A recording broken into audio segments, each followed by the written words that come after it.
ओम शांती. आज दिनांक 29/10/2020. बाबांचे महावाक्य आहे, गोड मुलांनो, तुम्ही आता काट्यांपासून फूल बनले आहात. तुम्ही नेहमी सर्वांना सुख द्यायला पाहिजे. तुम्ही कोणालाही दुःख देऊ शकत नाही. प्रश्न: चांगली सर्वोत्तम पुरुषार्थी मुलं मोकळ्या मनाने कोणते बोल बोलतील? उत्तर: बाबा, आम्ही तर आदराने पास होऊनच दाखवू. तुम्ही बेफिक्र राहा.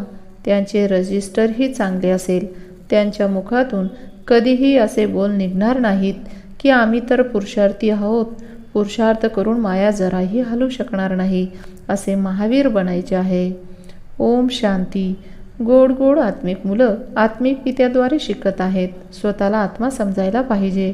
निराकार पित्याची आम्ही निराकार मुले आत्मा शिकत आहोत. दुनियेमध्ये साकारी शिक्षक शिकवतात. इथे निराकार पिता निराकार शिक्षक आहे. बाकी यांचे काही मूल्य नाही. शिवबाबा बेहदचा पिता येऊन यांचे मूल्य वाढवतात. अतिशय मूल्यवान शिवबाबा आहेत, जे स्वर्गाची स्थापना करतात. किती उच्च कार्य करतात. जेवढे बाबा उच्च ते उच्च गायले जातात, तेवढेच मुलांनाही उच्च बनायचे आहे. तुम्ही जाणत आहात सर्वात उच्च बाबा आहेत. हेही तुमच्या बुद्धीमध्ये आहे की बरोबर आता स्वर्गाची राजाई स्थापन होत आहे. हे संगम युग आहे. सतयुग आणि कलियुगाच्या मध्ये पुरुषोत्तम बनायचे संगम युग आहे. पुरुषोत्तम अक्षराचा अर्थही मनुष्याला माहीत नाही. उच्च ते उच्च होते, नंतर नीच ते नीच बनले आहेत. पतित आणि पावनमध्ये किती फरक आहे. जे देवतांचे पुजारी असतात ते स्वतः वर्णन करतात, तुम्ही सर्वगुण संपन्न विश्वाचे मालक. आम्ही विषय वैतरणी नदीमध्ये गटांगळ्या खाणारे आहोत, असे फक्त म्हणतात. समजतच काही नाहीत. हे विचित्र आश्चर्यकारक नाटक आहे. अशा गोष्टी तुम्ही कल्पकल्प ऐकत आले आहात. बाबा येऊन समजावत आहे. ज्यांचे बाबांसोबत पूर्ण प्रेम आहे त्यांना बाबांविषयी खूप आकर्षण वाटते. आता आत्मा बाबांना कशी भेटणार? साकारमध्येच भेटावे लागते. निराकारी दुनियेमध्ये तर आकर्षणाची गोष्टच नाही. तिथे तर सर्वजण पवित्र आहेत. कट निघून गेला आहे. आकर्षणाची गोष्टच नाही. प्रेमाच्या गोष्टी इथेच असतात. अशा बाबांना तर एकदम पकडून ठेवा. बाबा, तुम्ही तर कमाल करता. तुम्ही आमचे जीवन कसे बनवतात? खूप प्रेम असायला पाहिजे. प्रेम नाही, कारण की तुम्ही आमचे जीवन कसे बनवतात? खूप प्रेम असायला पाहिजे. प्रेम नाही, कारण की आत्म्यावर कट चढलेली आहे. आठवणींच्या यात्रेशिवाय कट निघणार नाही. एवढे प्रेमळ बनवू शकणार नाही. तुम्हा फुलांना तर इथेच उमलायचे आहे, फूल बनायचे आहे. तेव्हाच तर तिथे जन्मजन्मांतरासाठी फूल बनतात. किती खुशी व्हायला पाहिजे. आम्ही काट्यांपासून फूल बनत आहोत. फुले नेहमी सर्वांना सुख देतात. मुलांना सर्वजण आपल्या डोळ्यांवर ठेवतात, त्यांचा सुगंध घेतात. फुलांपासून अत्तर बनवतात, गुलाबजल बनवतात. बाबा तुम्हाला काट्यांपासून फूल बनवत आहेत, तर तुम्हा मुलांना खुशी का राहत नाही? बाबांना तर आश्चर्य वाटते. शिवबाबा आम्हाला स्वर्गाचे फूल बनवत आहे. फूल जेव्हा जुने होते तेव्हा एकदम सुकून जाते. तुमच्या बुद्धीमध्ये आहे आता आम्ही मनुष्यापासून देवता बनत आहोत. तमोप्रधान मनुष्य आणि सतोप्रधान देवतांच्या मध्ये किती फरक आहे, हेही बाबांशिवाय दुसरं कोणी समजावू शकत नाही. तुम्ही जाणता आम्ही देवता बनण्यासाठी शिकत आहोत. शिक्षणामध्ये नशा राहतो ना. तुम्हीही समजतात आम्ही बाबांच्या द्वारे शिकून विश्वाचे मालक बनत आहोत. तुमचे शिक्षण भविष्यासाठी आहे. भविष्यासाठी शिक्षण असे कधी ऐकले आहे का? आम्ही नवीन दुनियेसाठी शिकत आहोत असे तुम्ही म्हणता. नव्या जन्मासाठी शिकत आहोत. कर्म अकर्म विकर्मांची गती ही बाबा समजावून सांगतात. गीतेमध्येही आहे, परंतु याचा अर्थ गीतावाल्यांना थोडाच माहीत आहे.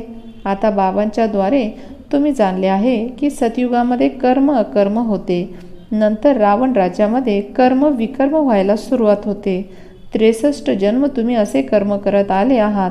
विकर्मांचे ओझे डोक्यावर खूप आहे. सर्व पापात्मे बनले आहेत. आता ते पाठीमागचे विकर्म कशा प्रकारे नष्ट होतील? तुम्ही जाणत आहात आम्ही सुरुवातीला सतोप्रधान होतो, नंतर 84 जन्म घेतले आहेत. बाबांनी नाटकाची ओळख करून दिली आहे. जे सुरुवातीला येतील, सुरुवातीला ज्यांचे राज्य असेल ते 84 जन्म घेतील. नंतर बाबा येऊन राज्य भाग्य देतील. आता तुम्ही राज्य घेत आहात. तुम्ही समजतात आम्ही कशा प्रकारे 84चे चक्र पूर्ण केले आहे. आता परत पवित्र बनायचे आहे. बाबांची आठवण करत करत आत्मा पवित्र बनेल. नंतर हे जुने शरीर नष्ट होऊन जाईल. मुलांना अपार खुशी व्हायला पाहिजे. ही महिमा तर कधीच कुठे ऐकली नाही की बाबा पिताही आहेत, शिक्षकही आहेत, गुरुही आहेत. तेही तिघेही उच्च ते उच्च आहेत. सत्पिता, सत्शिक्षक, सद्गुरू तिने एकच आहेत. तुम्हाला आता जाणीव होत आहे. बाबा जे ज्ञानाचा सागर आहेत, सर्व आत्म्यांचे पिता आहेत, ते आम्हाला शिकवत आहेत, युक्ती सांगत आहेत. मासिकांमध्येही चांगले चांगले पॉईंट्स निघत राहतात. संगीत चित्रांचे मासिकही निघू शकते. फक्त अक्षरे छोटी छोटी होतात. चित्र तर बनवलेच आहेत. कुणी कुठेही बनवू शकतात. प्रत्येक चित्राची माहिती तुम्ही जाणू शकतात. शिवबाबांचे कर्तव्य काय आहे हेही तुम्ही जाणता. मुले पित्याचे कर्तव्य पिताकडूनच जाणून घेतील ना. तुम्ही काहीच जाणत नव्हते. छोटी मुलं काय शिकणार? 5 वर्षानंतर शिकायला सुरुवात करतात. नंतर शिकता शिकता उच्च परीक्षा पास करण्यासाठी किती वर्ष लागतात. तुम्ही किती साधारण आहात आणि काय बनत आहात. विश्वाचे मालक, तुमचा किती शृंगार होईल. सोन्याचा चमचा मुखामध्ये असेल हे तर गायनच आहे.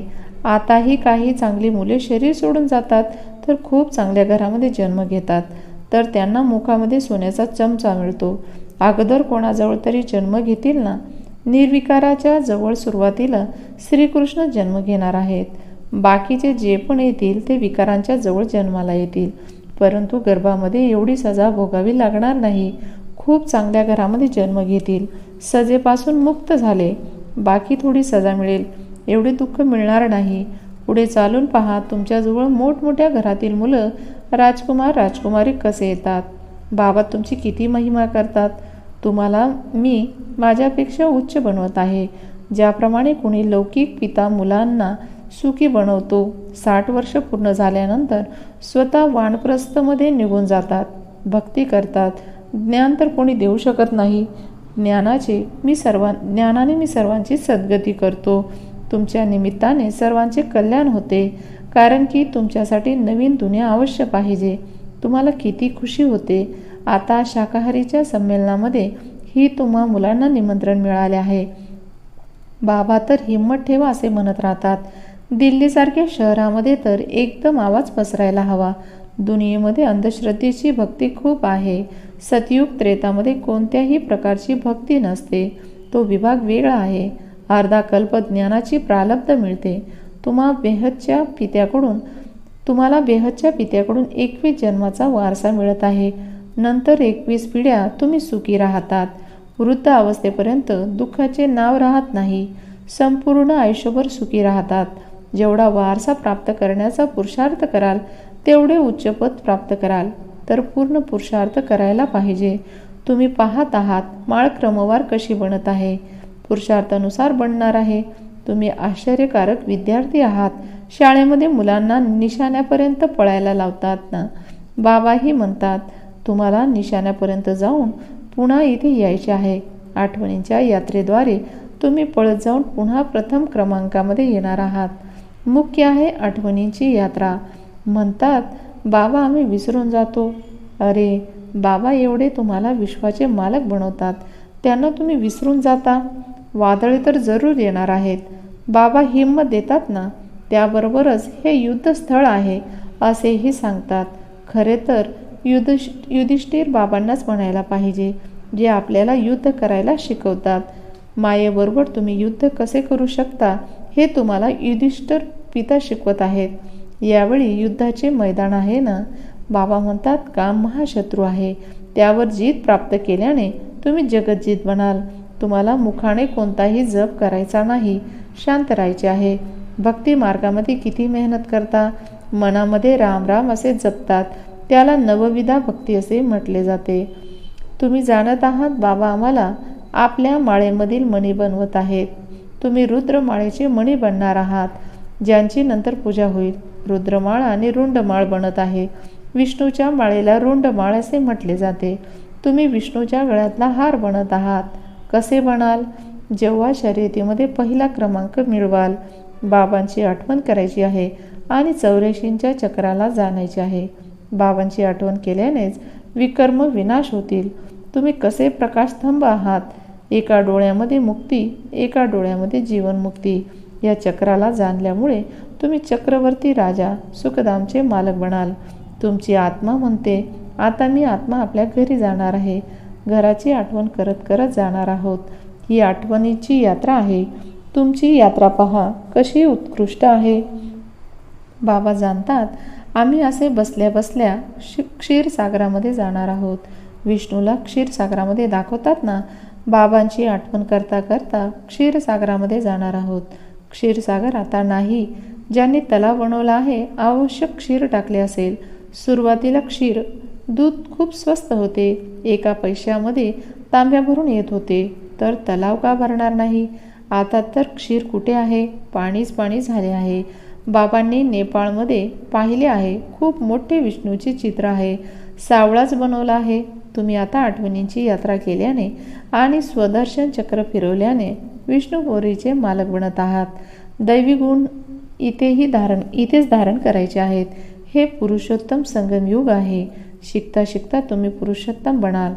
आत्मामधला कनिष्ठपणा निघून जाईल. नशा चढायला पाहिजे असे बाबा रोज रोज समजावून सांगतात. म्हणतात, बाबा पुरुषार्थ करत आहोत. सर्वोत्तम मुले जे चांगल्या प्रकारे शिकतात त्यांचे रजिस्टरही चांगले असेल. बाबांना म्हणायला पाहिजे, बाबा तुम्ही निश्चिंत बेफिक्र राहा. आम्ही असेच बनवून दाखवू. बाबाही जाणतात अनेक शिक्षिका पण खूप फर्स्ट क्लास आहेत. सर्वजण तर फर्स्ट क्लास चांगले बनू शकत नाही. चांगले शिक्षक एक दुसऱ्याला जाणतात. सर्वांना महारथीच्या लाईनमध्ये आणू शकत नाही. चांगले मोठमोठे सेवा केंद्र खोला तर मोठमोठे लोक येतील. कल्पापूर्वीही भंडारी भरली होती. सावलाशहा बाबा हुंडी अवश्य भरतील. दोन्ही बाबांना खूप मुले आहेत. प्रजापिता ब्रह्माची किती मुले आहेत. कोणी गरीब, कोणी साधारण, कोणी सावकार. कल्पापूर्वीही त्यांच्याद्वारे राजाई स्थापन केली होती, ज्याला दैवी राजस्थान असे म्हटले जात होते. आता तर आसुरी राजस्थान आहे. संपूर्ण विश्व दैवी राजस्थान होते. एवढे खंड नव्हते. हीच दिल्ली यमुनेचा किनारा होता. त्याला परिस्थान असे म्हटले जात होते. तिथे नद्यांना पूर इत्यादी थोडीच येतो. आता तर किती पूर येतो. धरण फुटतात. जसे काही आपण प्रकृतीचे दास बनले आहोत. नंतर तुम्ही मालक बनणार आहात. तिथे मायेची एवढी ताकद नसते जी आपली बेइज्जती करू शकते. धरतीमध्ये एवढी ताकद नसते की ती तुम्हाला हलवू शकेल. तुम्हालाही महावीर बनायचे आहे. हनुमानाला महावीर म्हणतात. बाबा म्हणतात, तुम्ही सर्वजण महावीर आहात. महावीर मुले कधीही हलू शकत नाही. महावीर महावीरनीचे मंदिर बनले आहे. एवढ्या सर्वांचे चित्र थोडेच ठेवतील. प्रतिकात्मक रूपाने बनवले आहे. तुम्ही आता भारताला स्वर्ग बनवत आहात. तर किती खुशी व्हायला पाहिजे. किती चांगले गुण असायला पाहिजेत. अवगुणांना काढून टाका. सदैव हर्षित राहा. वादळे तर येतील. वादळ आले तर महावीरांनीच ताकद दिसून येईल. तुम्ही जेवढे मजबूत बनाल तेवढे वादळे येतील. आता तुम्ही पुरुषार्थ करून क्रमवार पुरुषार्थानुसार महावीर बनत आहात. बाबाच ज्ञानाचा सागर आहेत. बाकी सर्व शास्त्र इत्यादी तर भक्ती मार्गाची सामग्री आहे. तुमच्यासाठी आहे पुरुषोत्तम संगमयुग. कृष्णाची आत्मा इथेच बसली आहे. भगीरथ आज आहे. तुम्ही सुद्धा असेच भागीरथ आहात. भाग्यशाली आहात ना. भक्ती मार्गामध्ये बाबा तर कोणाचाही साक्षात्कार करू शकतात. याच कारणामुळे मनुष्याने सर्वव्यापी आहे असे म्हटले आहे. ही सुद्धा नाटकाची भावी आहे. तुम्ही मुले खूप उच्च शिक्षण घेत आहात.